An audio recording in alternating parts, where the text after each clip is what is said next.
ada zikir mapa tepe, ada zikir hajat, ada zikir sapu mata penampakan. Di penelitian saya tidak mengklaim diri etnografi. Saya cuma menyebut penelitian ini penelitian kualitatif dengan pendekatan studi kasus. Bapak ini tidak menyimak jawaban Radar Pancadhana. Itu DNA kita. DNA kebudayaan kita itu. Kenapa politisi percaya itu? Itu dipakai oleh politisi ya. Jasanya dipakai oleh politisi. Jasa, iya. Logika kebenaran pragmatik. Tidak ada urusan dengan kebenaran agama, dia benar dari wahyu Tuhan dan seterusnya. Yang penting adalah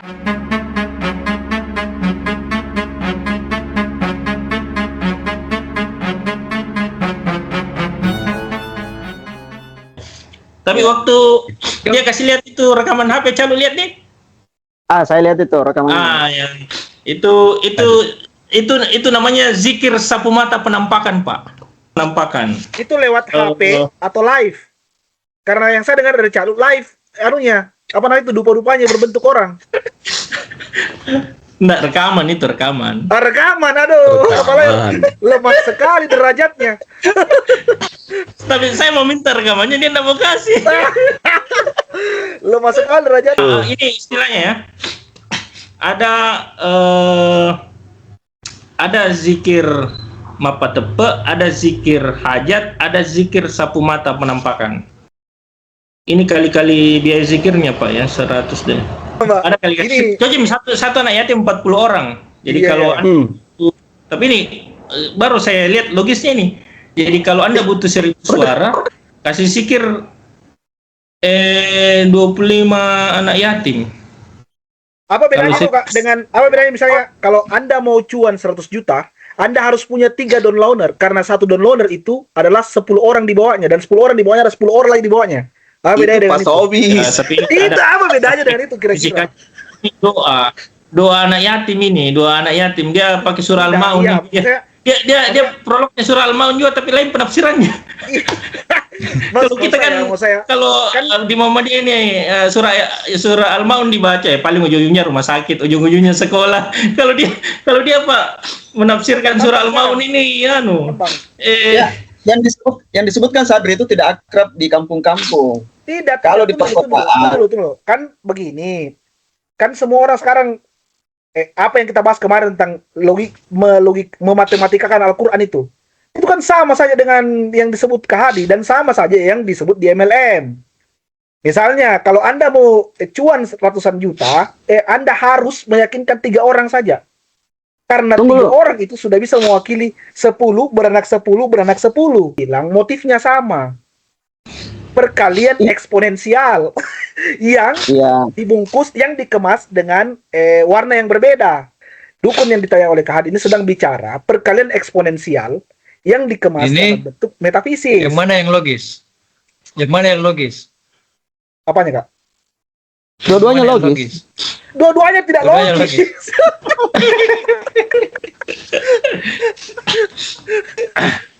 Nah, ini kan saja. Ini strategi jualan. Ini ada dimensi jualan agamanya juga. Ini kepedulian kita terhadap anak yatim itu hatinya bersih. Anak yatim itu bisa itulah yang berbahaya lagi, lebih menyesatkan karena yang dijual anak yatim. Itu dimensi dosa sosialnya lebih besar ketimbang lebih sangar. Kok ini berubah jadi forum agamawan ya? Bicara dosa besar. Astagfirullah. Jadi Masya Allah. Hadi, ini forumnya bisa kemana saja ini, Hadi. Satu kata saja bisa melahirkan berapa kalimat di sini. Jadi tiba-tiba sebentar jadi agamawan, Calu sebentar jadi orang tersesat, bisa jadi tuh. Jadi kira-kira yang nanggung dosanya itu siapa, Kadi?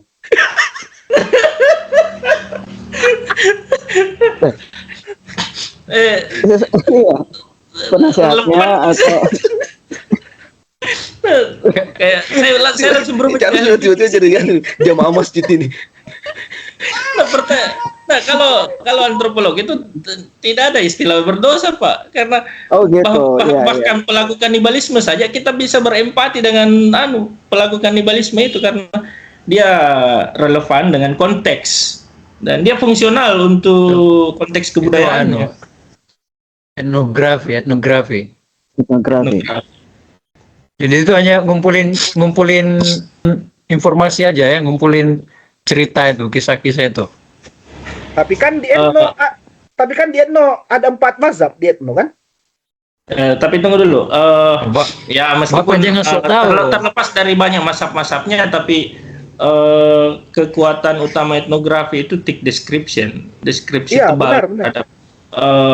Kekuatan etnografi sebenarnya adalah membawa data dari lapangan, dia bahan mentah bagi ilmuwan siapa saja, silakan analisis. Ini saya kasih ke sosiolog, saya kasih ke misalnya ilmuwan ini untuk menelaah dengan pendekatan etik. Kan saya membawa perspektifnya saja.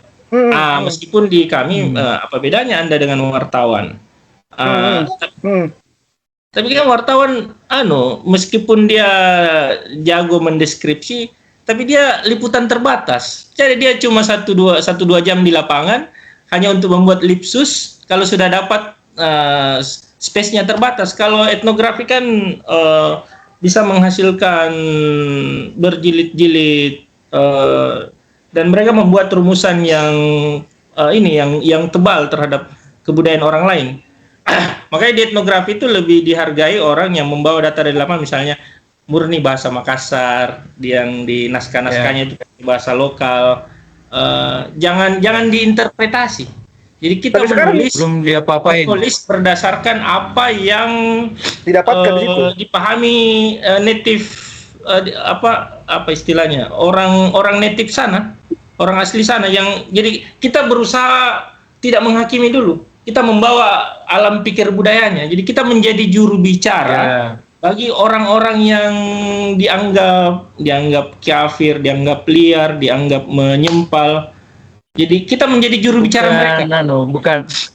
Bukan juru bicara. Apa ini penyambung lidah? Ya. Kalau itu pakai Cindy Adams itu. Penyambung lidah rakyat. Tapi kan digging, digging tidak sah. Misalnya kalau kita menggali kan tidak begitu saja. Misalnya kita mencatat semua hal yang dia sebutkan. Kan proses menggali penting. Berkali-kali kita melakukan pertanyaan demi pertanyaan. Misalnya yang tadi tuh perkalian itu tadi, anak yatim itu dan seterusnya. Itu kan mestinya tetap diterabas dengan pertanyaan-pertanyaan yang mendalam untuk menggali lebih dalam lagi apa maksudnya ini, dari mana kerangka ini jadi dan seterusnya. Ya, kalau di antropologi sebenarnya yang saya lakukan sebenarnya sudah menyalahi prosedur secara metodologis. Harusnya saya tinggal di sana supaya dia tidak jaim.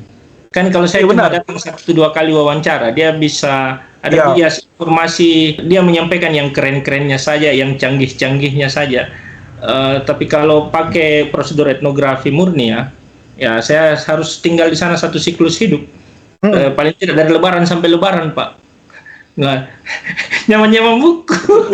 Berarti kan murni etno. Kalau secara prosedur metodologi ya, untuk misalnya memastikan bahwa dia tidak ada lagi dusta di antara kita, dia bicara apa adanya, dan idealnya juga misalnya saya hadir pada saat zikir menggunakan, itu kan momentumnya hanya wawancara. Harusnya saya kan observasi pada saat mereka melakukan zikir sapu mata penampakan, observasi saat ada kandidat kepala daerah yang datang.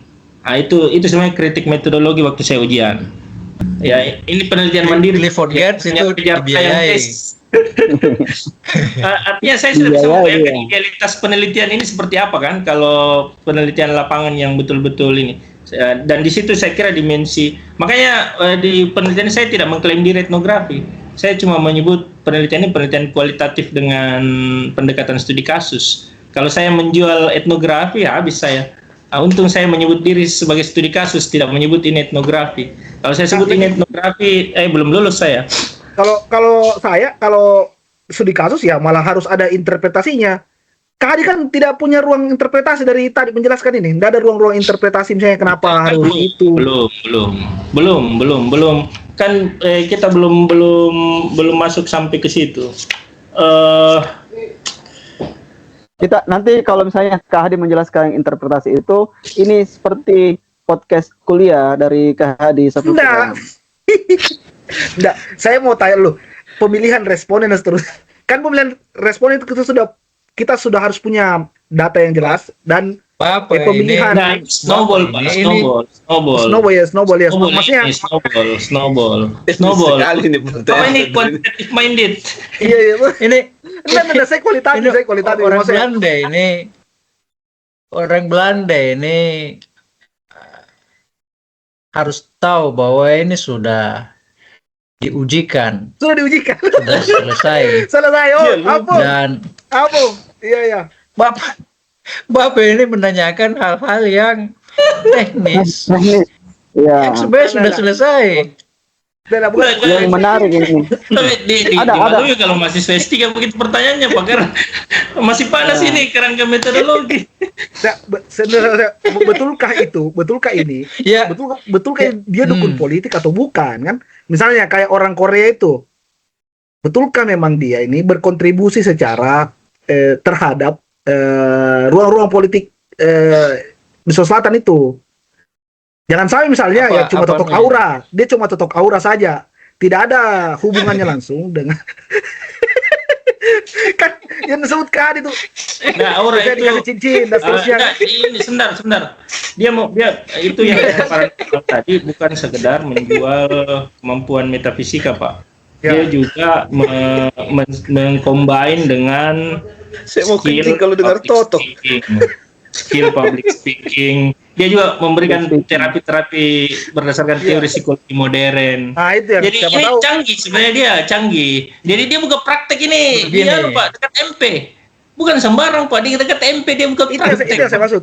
Begini. Tadi itu kan sudah ada klaster kan? Atau kalau kita pakai istilah lain sudah ada klasifikasi kan? Klasifikasi. Ada dukun, ada paranormal, ada penasihat spiritual. Ya. Penelitian ini menggunakan istilah penasihat spiritual untuk memoderasi dukun dua istilah yang tadi itu yang sudah terlanjur membawa makna pejoratif di masyarakat agama. Ya. Nah, karena itu pakai istilah penasihat spiritual itu, kan? Nah, tapi yang perlu diajukan, pertanyaan yang perlu diajukan itu apa penulis ini sadar bahwa ketika menggunakan istilah penasihat spiritual dengan motif untuk memoderasi itu mereduksi bukan memoderasi istilah tapi mereduksi makna. Evisme saja. Reduksi makna spiritual gitu. itu kalau spirit itu apa? Kalau spirit itu apa? Roh ya? Ruh ya, yang berhubungan dengan yang di seberang sana. Ruh ya. Nah, jadi kalau penasihat spiritual itu sebenarnya konselor. Sebenarnya argumennya sederhana. Kalau teman-teman baca misalnya naskah-naskah yang saya transkrip dari hasil wawancara, itu mereka selalu menggunakan argumen-argumen agama untuk membenarkan tingkah laku konsultasinya. Nah, ini terlepas misalnya apakah agama ini dianggap sebagai kemasan agar jualan ini lebih laku, tapi itu kan soal penafsiran tentang agama saja karena siapa tadi yang bilang dekat ini lebih dekat. Kalau tafsir agama Muhammadiyah mungkin jauh ya, tapi kalau dengan nampaknya mereka banyak, tapi saya harus belajar satu sesi sendiri. Saya mempelajari tarekat itu, tapi tarekat itu yang naskah-naskah zikir, misalnya mungkin teman-teman pernah dengar istilah salawat nariyah tafrijiyah. Oh, Naksabandia Kak, dari Naksabandia itu. Tarekat Naksabandia ya. Ini salawat yang dianggap ampuh untuk memuluskan hajat. Nah, saya tulis lengkap anunya di sini, naskah-naskah salawatnya. Mungkin mungkin buku ini tidak bermanfaat untuk orang Muhammadiyah, tapi untuk orang Patareka buku ini saya kira bisa dijadikan panduan untuk buku pegangan, karena kalau kami orang antropologi, naskah-naskah begitu penting dimasukkan. Dia bermanfaat untuk orang Muhammadiyah yang mau jadi politisi. Begini, ini yang dicatat oleh penulis adalah hal yang ada dalam masyarakat. Jadi tidak ada urusannya, bukan itu adalah sesuatu yang benar atau tidak benar. Bahwa ada loh di masyarakat kita itu yang punya profesi sebagai penasihat spiritual. Dan penasihat spiritual itu punya ritus-ritus gitu ya, yang dia bisa pasarkan, yang bisa dia jual gitu ya. Nah, nanti ada yang punya latar belakang agama, ada yang non latar belakang agama gitu kan. Nah, yang punya latar belakang agama itu yang kemudian ada yang punya latar belakang agama itu yang kemudian pakai diktum-diktum agama, ya kan? Pakai rumus-rumus agama, sesuatu yang diklaim sebagai berasal dari agama, lalu kemudian itu dijual. Itu ada di masyarakat kita, kan itu yang mau dikumpulkan oleh penulis gitu ya, bahwa ada loh begini gitu ya. Nah, urusan kita ini sekarang adalah mengembangkan itu gitu kan. Itu kenapa politisi percaya itu? Kenapa? Enggak, kan itu kalau dari saya baca ini, kalau misalnya saya baca Kak Hadi, ya bukunya dukun politik itu hadir kan, beberapa hal yang disampaikan oleh dukun politik itu kan hal-hal yang di luar logika ya, misalnya itu makanya kan. Jadi tapi di satu sisi, apakah misalnya mereka percaya ataukah tidak percaya itu kan sebenarnya bukan tujuan mereka. Oh ya, pertanyaannya begini.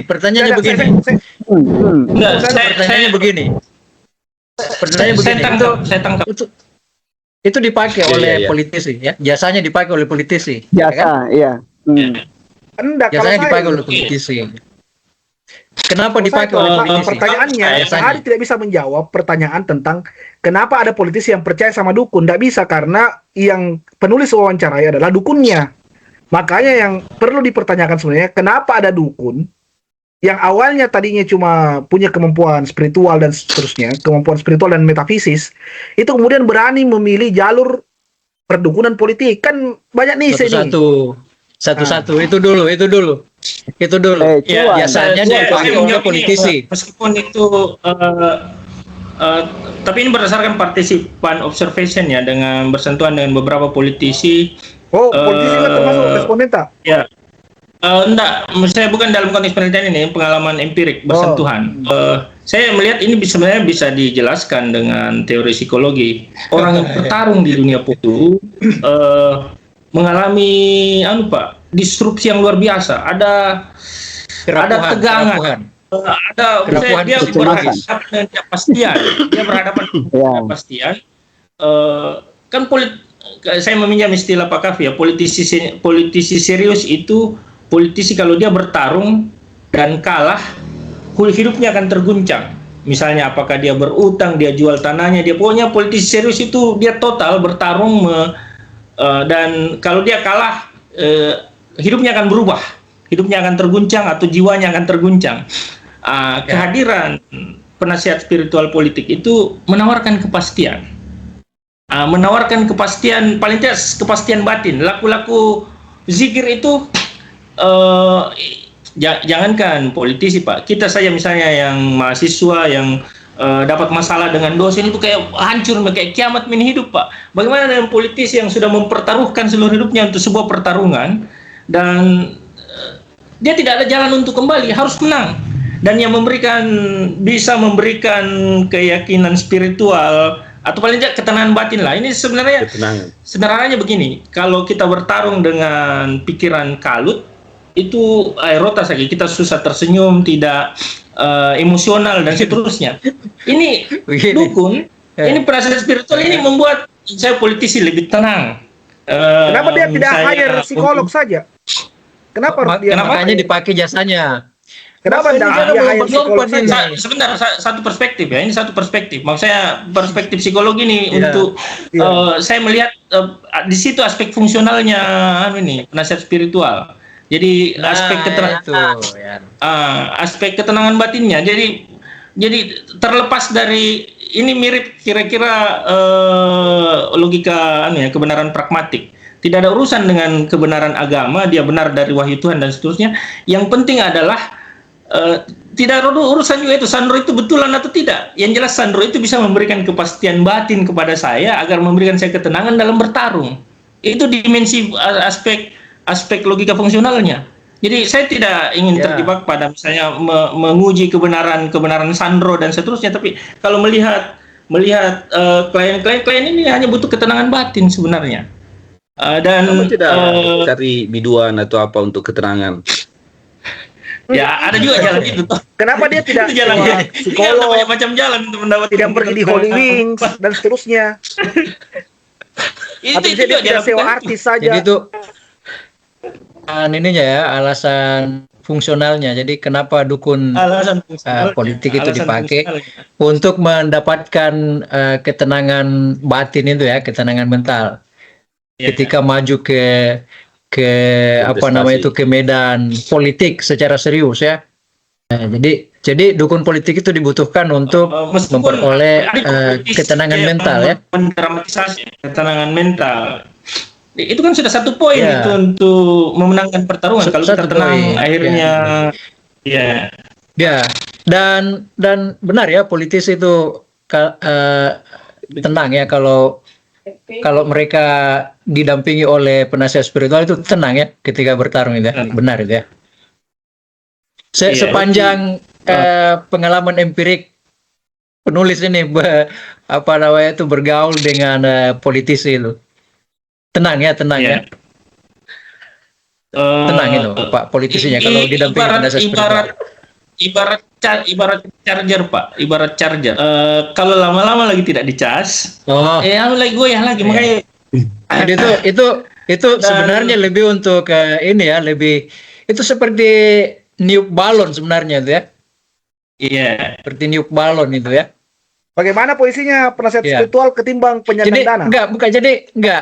Enggak. Jadi itu yang diperoleh politisi itu sebenarnya adalah gelembung ya, gelembung spiritual. Gitu ya. Iya. Saya tertariknya itu. Jadi kita ini mau mendalami kenapa dipakai itu gitu kan. Ibarat obat penenang lah. Dia salah satu instrumen. Obat penenang. Ya, obat penenang. Meskipun itu bagus itu istilahnya. Iya. Meskipun tadi misalnya pertanyaan dalam kontestasi politik, dana dipakai, preman dipakai, dukun dipakai, semua dipakai. Kayak obat kuat saja ini tadi yang disebut siapa tadi? Ya, semua instrumen akan digunakan. Ya, banyak instrumen yang dipakai oleh politisi ketika mau maju ke medan itu elektoral itu gitu kan. Nah, tapi kita kan fokusnya di dukun politik itu. Kenapa itu dipakai? Tadi itu karena ada fungsinya. Itu fungsi sebagai obat penenang, gitu kan? Dia memberikan itu. Ya, saya ini di samping dimensi spiritual, ada juga dimensi patronase sebenarnya. Itu satu ini yang kedua. Yang kedua ini. Yang tokoh masyarakat yang punya jaringan basis jamaah ini. Nah, itu dipakai jaringan patronasenya. Ada penasihat spiritual yang begitu, penasihat spiritual model begitu, itu juga saya klaster di sini. Ada penasihat spiritual model begitu yang itu dipasang di panggung depan. Ada juga penasihat spiritual yang bermain di panggung belakang. Ya, punya banyak masa. Panggung depan itu yang kuat jaringan patronasenya, jaringan keluarganya. Nah, itu selalu baca doa setiap acara-acara formal seremonial. Ada juga model penasihat spiritual seremonial. Yang punya banyak masa. Satu tadi itu penasihat spiritual sebagai fungsi obat kuat. Dua, penasihat spiritual sebagai fungsi elektoral, ya. Betul. Tiga, penasihat spiritual sebagai fungsi seremonial. Tukang doa itu level kita lah itu, gitu. Level kita itu kalau yang terakhir itu, ya. Lagi satu lagi, konseling kalau dikalah supaya tidak menuju kegilaan. Bapak ini jangan mengambil alih peran penulis. Oh iya. Apa ini bukan penulis bukunya? Ini kita mau mendalami. Sorry, saya terlalu kita mau mendalami ini dalam bukunya Kak Hadi. Bukan, Bapak ini sudah mulai terbiasa hidup di barat, segalanya direspons dengan skeptisisme. Yang begitu, ini tidak boleh begitu. Kita ini hanya mau mendalami, ya. Kita hanya mau mendalami kisah-kisah yang muncul di dalam buku itu, kisah-kisah perdukunan, gitu kan. Jadi kita ingin menyelam lebih dalam lagi, gitu kan. Masuk lebih dalam lagi ke lubuk perdukunan itu, gitu. Lubuk penasihat spiritual itu. Itu yang mau kita lakukan. Jadi karena kita berhadapan dengan antropolog, ya kita pakai juga lah itu cara antropolog menyelami lubuk realitas, gitu kan. Nah, ini ada nih realitas dalam politik yang disebut dengan penasihat spiritual. Itu yang mau kita selami itu lebih dalam itu. Lubuk itu, gitu kan. Nah, jadi tadi itu kita sudah mendapat 3 model penasihat spiritual itu, ya. Ada lagi. Kita begini, satu tadi itu kenapa dia dipakai, ya kan? Karena dia punya fungsi. Satu fungsi obat kuat, kan? Obat kuat, obat penenang. 2 fungsi elektoral, gitu ya. Jadi dia selain sebagai pendamping, ya kan? Dia juga meraup suara itu ya, meraup suara karena dia punya massa dan seterusnya. Yang ketiga ada fungsi seremonial. Jadi ada penasihat spiritual yang fungsinya seremonial. Itu ustadz lah, kayak kita ini kan dipakai untuk berdoa gitu. Bayarannya masuk di klaster yang lain. Spiritual itu yang dia konsultan sangat teknis. Konsultan sangat teknis, misalnya hari apa bagus kampanye, podium itu menghadap kemana, ada di tempat yang kalau kita datang misalnya ke satu tempat, ya fungsi jangan kampanye pada hari ini atau itu bukan fungsi protokoler. Itu bagian dari memang bagian dari perdukunannya. Itu lebih mirip fungsi konsultan itu, ya. Konsultan itu. Ya, fungsi konsultan kan begitu. Diatur public speakingnya, diatur pakai baju orange atau pakai baju coklat. Itu kan konsultan atur juga. Sebenarnya dia juga menjalankan peran-peran konsultan.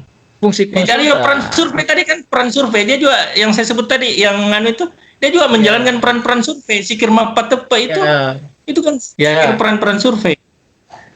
Jadi banyak yang kompatibel dengan peran politik modern. Bagaimana cara mengembangkan titik-titik perolehan suara, gitu ya? Iya. Gitu ya? Oh iya, melalui zikir-zikir misalnya, gitu ya? Ada ya, begitu ya? Ada sampai level, ada klasifikasi jenis zikir dan klasifikasi zikir tujuan. Itu dalam satu individu dukun, dalam satu individu dukun, apakah bisa merangkum beberapa fungsi tadi itu?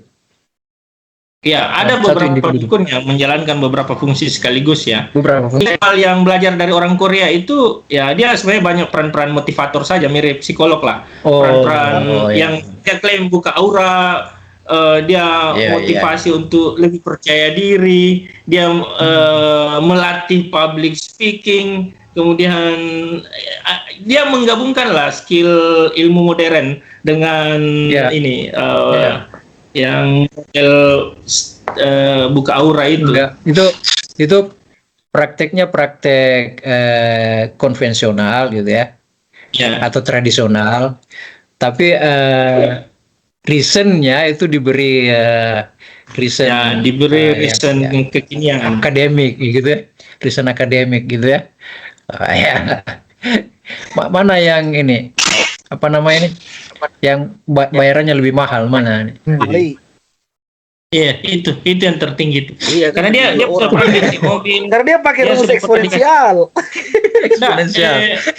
Ya, meskipun dia tidak menyebut tarif, ya, tapi dia menyebut tarif ritual sapu mata penampakan itu 77 juta, Pak. Tapi dia rincikan berapa ekor ayam, berapa anak yatim yang harus dihadirkan. Jadi ada rumus matematisnya untuk sehingga tapi itu sampai di angka itu. Maaf ya. Saya tidak pungut bayaran. Ini murni untuk biaya ritual. Tapi ada yang kasih saya ritual. Tapi saya dapat sampai berapa tadi? 77 juta. 77 juta, Kak. 77 juta biaya ritual itu berapa ekor ayam ya? Berapa ini ya? Ada hitungan begitunya ya? Ada hitungannya berapa ekor ayam, berapa anak yatim. Berapa anak yatim? Ada berarti ada ininya ya, ada pertanggungjawaban anggarannya. Iya. Kenapa 77 juta? Ini saya bacakan itu saya saya ku kasih makan ini anak yatim, ku zikirkan ki, ku dudukkan ki, berdoa. Berapa kira-kira dikasih satu anak yatim dengan makannya? Anak yatim itu dikasih makan, diamplopkan. Kalau satu orang misalnya dikasih 50.000. Nah, butuh ki tambah banyak, 250 kan kali 40 tadi. Satu anak yatim 40. Kalau 250 anak yatim itu kan suara 10.000. 250 anak yatim, hitung ki. Kalau 50.000 per orang kan, 50.000 per orang. Kemudian belum lagi uang makannya, itu dia pakai, kalau sikir sapu mata ada memang paket ada jenis-jenis paket. Itu tidak diperlukan juga. Ada jenis paket dan ada juga intensitasnya, Pak. Ada intensitasnya. Intensitas, iya benar tuh. Ada intensitas. Seberapa sering? Ada namanya terawang. Nah, kalau bilang perlu kok sapu mata atau terawang, lain juga itu biayanya. Itu baru saya butuh ayam 100 untuk macera. 100 ayam, Pak, untuk macera. Kemudian itu pun saya kasih ingat orang mau atau tidak, 77 juta ongkosnya. Karena memang harganya ayam itu berapa? Ini harga itu nanti ayam yang dibeli, nanti dimakan dipotong, kemudian barsanji Mekah. Apa Mekah? 4 kali sehari barsanji, Pak. Berarti beberapa kali makan. Misalnya 4 kali, misalnya ada ritual 4 kali barsanji, jadi ya biaya 77 juta itu saya kira untuk kepala daerah tidak besar itu. Kalau harga satu kali survei kan, kalau pilkada Kabupaten 150 juta. Iya. Satu kali survei 150 juta. Jadi ini setengah harga survei sebenarnya. Kak, saya mau tanya setengah harga survei. Itu beliau punya panti asuhan? Ya, dia mengklaim ada. Apa maksudnya ini? Nah, saya tanya dulu. Dia punya 7. Enggak, kan lagi biasanya ada yang begitu, panti asuhan kan? Iya. Kan agak random kalau dia cari panti asuhan lagi untuk ini. Ini saya mau jawab resiprositasnya. Dia klaim dapat mobil dari klien, dan waktu dia pun dia tidak sebut jenis mobilnya ya, tapi dia mengklaim sudah dapat. Waktu saya wawancara itu dia sudah pernah dikasih 7 mobil. 7 mobil dari kliennya. Jadi di luar itu tadi yang ritual 77 itu biaya ritual itu belum ya, belum kan biaya jasa ya. Belum biaya jasa. Belum biaya jasa, ini biaya ritual aja tadi. Pertanyaan saya, ada panti asuhan beliau, Pak? Dia tidak. Tadi dia punya. Kalau saya lihat kan kasih buku sikirnya. Nah, itu panti asuhan itu yang di panti asuhan itu kayak yang kita datang Calo ya. Panti kayaknya itu, saya tidak salah. Berarti dia punya panti asuhan. Ada yayasan juga di buku sikirnya itu. Oh, dia punya yayasan. Dia punya yayasan. Dia punya iya. yayasan. Oke, paham. Ya paham. Ya, Nah, untuk pertanyaan berikutnya Kak, apakah beliau ini punya Apa yang Bapak paham apa? Nggak paham bahwa ada ada panti asuhannya. memudahkan Iya. untuk mengumpulkan Makanya dia konsul dengan ada. anak yatim Kak. Dia konsul ya karena dia punya panti asuhan. Pikiran Bapak itu pikiran Tidak. Saya pertanyaan berikutnya Kak. Ini baru bisa dicurigai kalau saya bertanya begini. Apakah beliau punya Oh, ya. usaha ini pemotongan ayam atau usaha peternakan ayam gitu? Ini baru bisa dicurigai nih Iya. kalau saya bilang. Enggak kan menyediakan 100 ekor ayam itu dalam satu ritual kan, apalagi misalnya dia memilih untuk dia pakai tidak punya Sadri. intensitas Dia yang tidak sering punya. itu kan. Dia tidak punya, tapi Sadri. dia punya rekanan. Sadri. Iya, itu Sadri. Dia kan akan berarti itu berapa persen gitu ya? Pak, kalau selalu ada supply. orang yang biasa beli 100 ekor ayam pasti dia punya rekanan Pak. tapi pertanyaan itu akan Sisi Terus siapa tahu kita positifnya, tanya juga, siapa tahu kita tanya juga. Kan sama. ini Iya, Calu. ini kepalanya Sadri selalu negatif. Sisi positifnya itu menggerakkan ekonomi ini. Apanya yang negatif? Benar. Saya Benar. bertanya, apakah dia punya panti Bapak asuhan? ini Apakah dia punya peternakan? Kan saya mau lihat aja ini kan. ini iya. kayak Bapak Itu sudah pasti bagaimana masuk. makan Masa gratis proyek ini. besar begitu mau diserahkan mirip-mirip ke orang ini lain, menggerakkan padahal ekonomi ada seperti MBG. yang punya teman. Enggak, ya saya mau bilang bahwa setiap segala usaha itu ada supply chain-nya. Ya saya cuma mau ngecek apakah betul supply chain-nya ada atau tidak.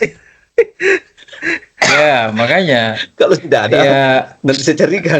kalau Sama ada juga berarti saya. kalau ada Sama juga berarti kalau itu kita tadi bertanya. benar Calu itu menggerakkan ekonomi. Iya. Ya. Coba lah benar lihat itu sisi positif. Saya cuma bertanya ini Calu, saya cuma bertanya untuk memperjelas apakah betul ada yang kita sebut dengan supply chain itu di ini juga kan? Ya, Tapi makanya pertanyaanmu itu membentur tembok-tembok ini realitas. Jadi apa ini? bukan. Nah itu pertanyaannya apa yang mendorong dia bertanya begitu? Iya. Dia Kita sudah Iya, itu menyebutkan bahwa motifnya saya apa? cek. Rantai pasoknya ada motifnya nggak? apa Rantai itu pasoknya. bertanya begitu? Motifnya Nggak, jelas rantai Kak. pasoknya ada. Dia Saya punya cuma mau ngecek peternakan telur. apakah rantai pasoknya ada enggak? Misalnya, apakah betul-betul ini ritual berdiri sendiri atau misalnya memang dia menyesuaikan rantai pasok yang ada? Kalau yang di pesantren Iya. apakah dia kasih makan anak yatim juga ritualnya Kak? Terus dia bilang ini bisnis Sadri. Ini Itu bisnis kalau bro. di pesantren baca-baca yang banyak kalau di pesantren. Baca-baca. Baca-baca. Dan maksudnya Zikir. anunya pengeluaran Tapi bayarannya itu sorry. Bayarannya bantuan ke pesantren, Pak. bantuan pesantren. Ikhlasnya. Bantuan bangunan, semen apa tuh, bantuan pengembangan pesantren. Itu seikhlasnya itu ada angka minimal itu seikhlasnya. Ya, tapi Kalau tadi di yang bawah yang zikir ini saya baru dapat harganya, Pak. Itu kalau zikir mapatepe itu 15 juta, zikir hajat 12.500.000, zikir sapu mata itu 77 juta. Jadi ada klaster zikir, Pak, dan ada biaya ritual. Biaya Kenapa ritual. beda-beda itu? Kenapa beda-beda? Berapa banyak orang anak yatim yang dilibatkan dan berapa ekor ayam yang dipotong. Apa ketersambungannya? Apakah Kak Hadi bertanya ke mereka apakah ada ketersambungan dengan efektivitas? Misalnya harga menentukan kualitas misalnya. Ya, dia pakai hitungan. Enggak, Coba ini saya kalau- klaster sesuai tahapan. Tadi kan saya bilang di survei juga ada tahapan. Jadi Iya, survei benar. untuk menentukan apakah Anda mau berhak maju atau tidak. Itu kan zikir mapatepe. Itu zikir mapatepe 15 juta. Kalau Anda misalnya cocok ini maju cicil kepala daerah, zikirkan dulu. Oh, zikir dulu 15 juta. Oke. Nah, 15 ini juta. bro. Kalau setelah zikir mapatepe, oh iya tawa. Ini ada peluang. Maju Miki. Maju. Untuk meningkatkan intensitas elektabilitas itu butuh zikir hajat secara periodik. Zikir hajat. Zikir luar biasa. 500 ini kayak itu secara, tapi bukan satu kali Pak, harus intens. Kemudian kalau menjelang hari H ada zikir sapu mata, ini survei prediktif injury time pada saat hari tenang. mata pemilih berubah ke ini. Untuk mata melihat kan? siapa yang menang. Itu terlambat itu kalau pas saya kira sapu mata membuat mata orang ini berubah. Pak. Kalau kita itu tadi itu disebut dengan balik mata. Ini enggak, yang merubah itu tadi zikir hajat. Zikir hajat itu yang menggoyangkan hati pilih. Kalau zikir sapu mata itu untuk memprediksi kita bisa melihat, kita menyapu mata kita. Tapi kenapa dia di hari H? Kenapa dia di hari H? Kenapa dia di hari H dilakukan? Menjelang hari H. Terlambat survei pada saat hari tenang. Kalau kita ingin meyakinkan diri untuk menang begini. Itu kan survei juga bikin Pak. Jadi posisi begini. Itu kan ini Pak Samra ini biasa ikut survei. Ada survei itu menjelang hari tenang kan? Hari tenang pilkada. Iya. Ada. Jadi zikir MAPATP itu prediksi, ya kan? Prediksi dan zikir hajat sesudah diprediksi, sesudah diprediksi bahwa Anda punya peluang, gitu kan? Ya. Maka tahapan berikutnya adalah zikir hajat. Zikir hajat. Penetrasi. Zikir hajat itu untuk ya itu dia. Ya, mempenetrasi peluang itu. Penetrasi dengan kekuatan langit ya. Kekuatan langit. Kayak sugok kekuatan langit. Berarti ini kalau ini bisa terlihat logis ya. Terlihat logis. Kenapa harus terlihat logis, Kak? Nah, ini kita bicara dulu, ini bicara soal kegayaan nih. Terlihat logis itu, bukan berarti tidak logis. Ini soal kliennya itu pendidikan S2 S3. Pendidikan kliennya ini klien berpendidikan, Pak. Maka dia harus memberikan argumen-argumen yang seolah-olah ilmiah. Saya dengar ada salah satu rektor yang berkunjung juga ke sana, Kak. Betul. Itu ini pinggirannya, ini zikir bantuan hukum. Zikir bantuan hukum. Jadi kalau ada koruptor yang lagi diproses kejaksaan, dizikirkan itu zikirnya bisa kejaksaan akhirnya tidak lihat apa pelanggaran pasalnya ini yang kena ini. Ya dia zikir bantuan hukum, dan yang Anda sebut profesor itu profesor yang sedang berlindung dari bantuan hukum. Berlindung dari tuntutan hukum. Nah, kenapa orang berpendidikan masih mau mencari sesuatu yang yang seharusnya sudah gaib, dia mau cari lagi rasa-rasanya di tempat gaib. Bapak ini tidak menyimak jawaban radar pancadhana. Itu DNA kita. DNA kebudayaan kita itu. Jadi setinggi-tingginya, sejauh-jauhnya Anda belajar, ya kan, mengisi kepala Anda dengan berbagai hal yang Anda sebut sebagai akademik. Pada akhirnya Anda jatuh di lumpur DNA itu. Cukurlah rambut Anda itu. Cukurlah rambut Anda itu, kalau sebut saya begitu. Nah, ini bagian dari juga, bagian dari kegaiban saya ini. Kecuali sekarang kita bisa bicara bahwa itu juga bisa diedit. Jadi kalau di itu biologi molekuler kan ada genome editing, ya kan? Jadi setelah DNA itu di sequencing, lalu kita lihat masalahnya di sini, itu bisa diedit kan? Bisa diedit. Yang masalah itu bisa diedit. DNA yang bermasalah itu bisa diedit.